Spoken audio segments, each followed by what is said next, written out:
আমার কথা হচ্ছে আমিও একটা বিপদ পড়ছি, আপনি আমার শত্রু, কিন্তু আমার যে বেলা এই গর্ত থেকে উদ্ধার করবা, এই সময় আমি গর্ত থেকে উঠিয়া আমি নিজে নিজেই বিচার করবো, বিবেক করবো যে ওর সাথে আমার শত্রুতা আমি ছিল, কিন্তু ও আবার আমার হাতে ধরিয়া এই গর্ত থেকে উড়াইছে।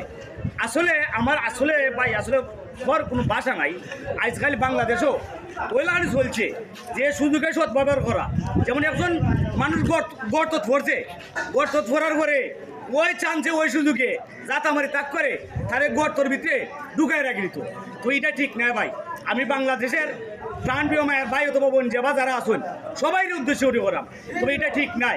এখন বিপদ বললে তারে আতো দইরিয়া তুলতে হয়, তুলার পরে হে কইব যে মনে করলো আমি বিপদ আসলাম আর আমি সারা জীবন তাহলে মানে শত্রুতা আমি করলাম, আর এখন দেখা যায় আমার আতো দইরিয়া ওই শত্রু আমার তুলতে আছেন।